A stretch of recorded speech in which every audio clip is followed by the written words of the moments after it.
the Ravens are a wagon, man. And we knew they were good, but we bought into the San Francisco thing. And listen, Vegas, they still got San Francisco as the favorites to win the Super Bowl. So Vegas at least thinks this is a bit of an aberration. And I think if they play again, it's closer, right?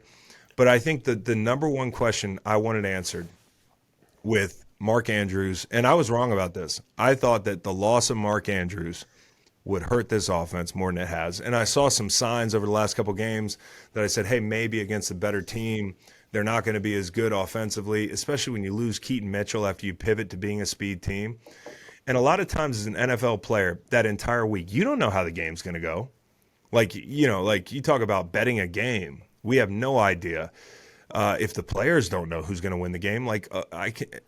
There are these big games, and the lead into these big games, you have a lot of time to think and ruminate, and are we going to be fast enough? How's it going to match up? Can we stop the run? Are these guys bigger than you think? Are these backers faster than you think? My number one concern was that the speed that the Ravens were trying to pivot to would be negated by that very fast defense, right? The guys up front, how fast they are.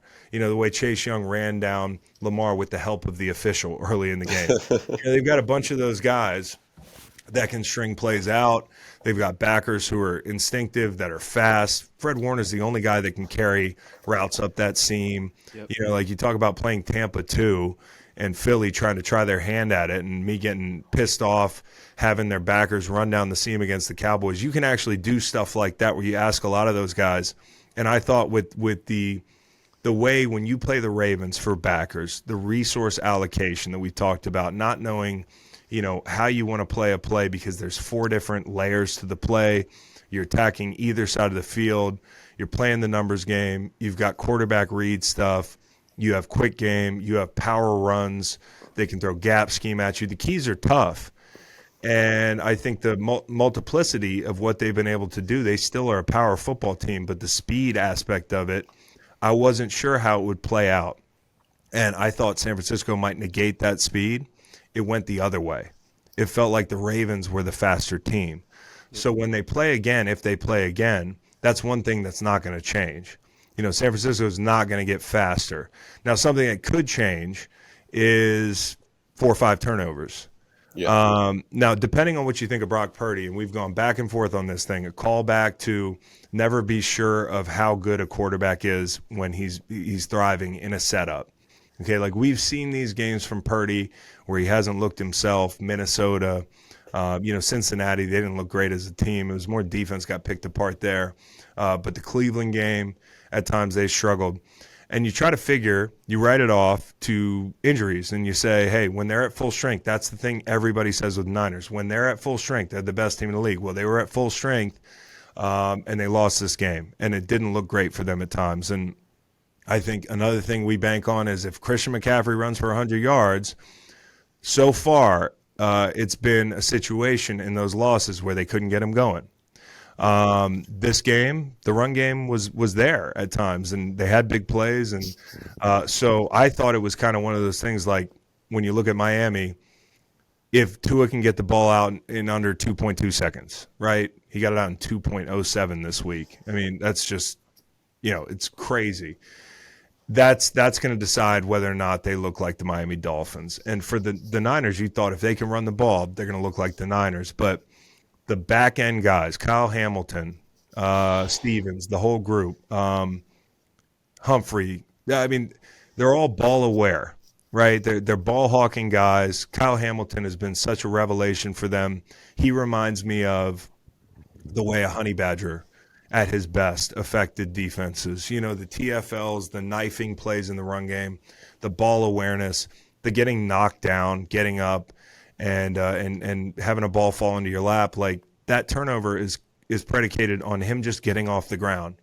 And, it's little things like that. But this defense, Brandon Stevens talked about it, like at times we know where he's going to go with the ball. If we blitz him, he's going to check it down to Debo. Now, a lot of teams have the same answers, but if you can bank on those guesses, you're gonna make plays. And I think, like when you talk about game managers and game changers, Cam Newton is probably owed an apology from a lot of people that said a lot of bad things about him the last couple of weeks. Now, I'm not saying that Purdy is like some prototypical game manager or something like that, but you need certain things to be going well, including the protection. And they got bullied at times up front. And by the end of the game, they're down to their last dressed offensive lineman. Like when you play the Ravens, they're so physical. I mean, I didn't think the San Francisco 49ers could be bullied, but they got bullied. Clowney looked great on the edge. Clowney looked great. Those big guys inside, they'll move them out to the edge, and the big bodies, they just overwhelm you. And you know, it's the strength of that unit that collapsed that pocket at times last night and made Purdy very uncomfortable. And I think with Purdy, he said this after good throws. You know, like there was a throw that he made to Ayuk I think it was against Tampa, where he rolls left, throws it across his body to the other side of the field in the end zone. People are lauding him, and he knows this. He says, like, hey, some of these throws I can't make them. And I think different kind of throws last night where he's more comfortable outside the pocket, breaking contain, you know, rolling left, rolling right, making those off-platform throws. That's some of the reason why I've said he has a chance to be a game changer. But I think he's less comfortable in a collapsing pocket, which is something they don't have to deal with on a regular basis. Not as evenly distributed of a collapse as they had at times with that pocket. When those walls close in, you can see that his first answer is just throw it.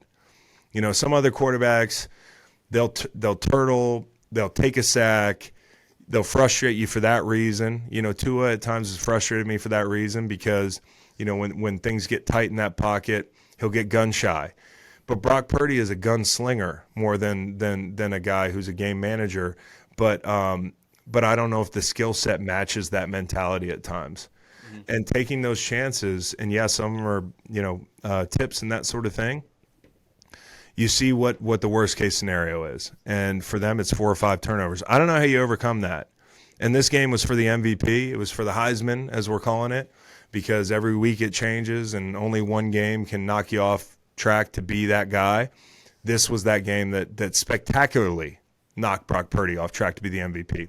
He cannot be the MVP after a game like this. And so with Lamar coming to town, and we talk about the Minshew metric, and Ravens fans and, you know, dudes in YouTube who are telling me I'm hating on the Ravens, I really am not. I just was wrong about this game. And I'm not wrong on the account of Lamar not being great. I've been sitting on the table for him being an MVP candidate all season long, and I think he should win it. But when you watch them at times, he's had to make a lot of magic happen on his own. And I think last night was a prime example of the difference in the floor of these two MVPs. I mean, like Brock Purdy's floor is pretty low. Lamar Jackson's floor is not that low. Lamar Jackson's floor is making a dumb turnover in the second quarter that might come back to bite you. Lamar Jackson's floor is throwing a pick in the end zone against Pittsburgh. Okay, like Lamar Jackson is not having 4 pick days. And when the pocket breaks down, the floor is significantly higher with a Lamar Jackson. I know we're evaluating the quarterback position, but the quarterback position has changed.